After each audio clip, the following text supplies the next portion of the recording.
विवेक अग्रवाल साहब का जजमेंट है कि अगर उसके पास पहले ईडब्ल्यूएस था, बाद में ईडब्ल्यूएस है, अगर बीच में नहीं है तो भी हम यही मानेंगे कि वो कंटिन्यू किसी कारणवश नहीं कर पा पाए, लेकिन वो ईडब्ल्यूएस बिलोंग करेगा और उसको हम ईडब्ल्यूएस में ही मानेंगे। ये पहला, तो पहला क्वेश्चन आपका सॉल्व हो गया। अब आपको बाहर कर दिए, क्या कर दिए, कोई बात नहीं, ये सब आपको अंदर करेंगे। क्लियर कट, पहला। दूसरा, कुछ लोग करेक्शन की डेट पर ईडब्ल्यूएस फॉर्म भरे हैं, तो उनके साथ क्या होगा, उनको भी इसमें एंटरटेन किया जाएगा।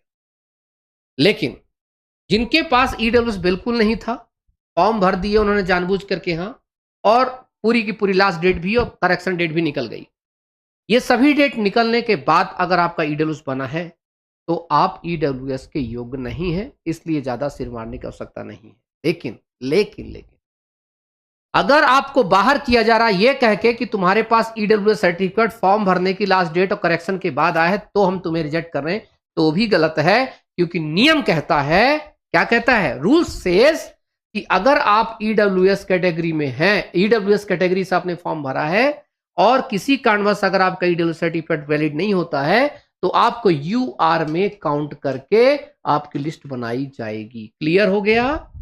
ईडब्ल्यूएस वाला सिस्टम क्लियर हो गया? एक बार फिर से पूछ लो, फिर मैं अगले सेशन में चलता हूं।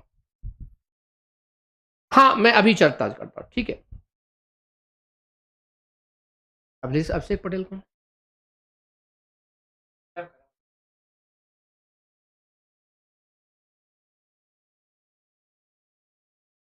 नाम लेना था किसी?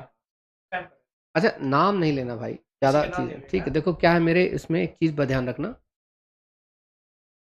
ना मैं अपनी तारीफ करता और ना किसी दूसरे की बुराई सुनता। पसंद हूं तो अच्छी बात है, नहीं पसंद हूं तो भी अच्छी बात। मुझे आपकी प्रशंसा से और आपके आलोचनाओं से, ना तो आपकी प्रशंसा से मैं गर्वान्वित होता हूं, ना ही आपकी आलोचना से मैं डिगमिगाता हूं।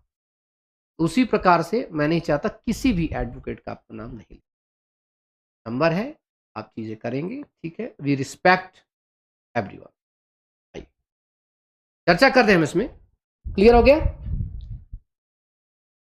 सर ईडब्ल्यूएस में बाहर कर दिया 24-25 का, हाँ, तो अगर बाहर कर दिया तो क्लियर दिमाग पर रखेंगे आप लोग कि ये हमारे लिए एक बहुत इंपॉर्टेंट चीज है। इस बात को आप लोग लिख लीजिए कि अगर ईडब्ल्यूएस से संबंधित कोई भी समस्या होती है, अगर ईडब्ल्यूएस आपका पहले था, बीच में गैप हुआ, फिर बाद में हो गया, तो आप ईडब्ल्यूएस माने जाएंगे, जजमेंट फेवर करता है। और अगर आप ईडब्ल्यूएस से फॉर्म भरे हैं और आप 2024 में ईडब्ल्यूएस बनवा के गए, इसके पहले नहीं था, तो भी आपको नहीं बाहर किया जाएगा, आपको यूआर में काउंट करके, अर्थात उसके अगर यूआर के बराबर मार्क्स आते हैं तो आपको जो है शॉर्टलिस्ट किया जाएगा और आपको लिया जाएगा। क्लियर हो गया बात यहां तक? अब मैं ईडब्ल्यूएस से संबंधित कोई क्वेश्चन नहीं लूंगा।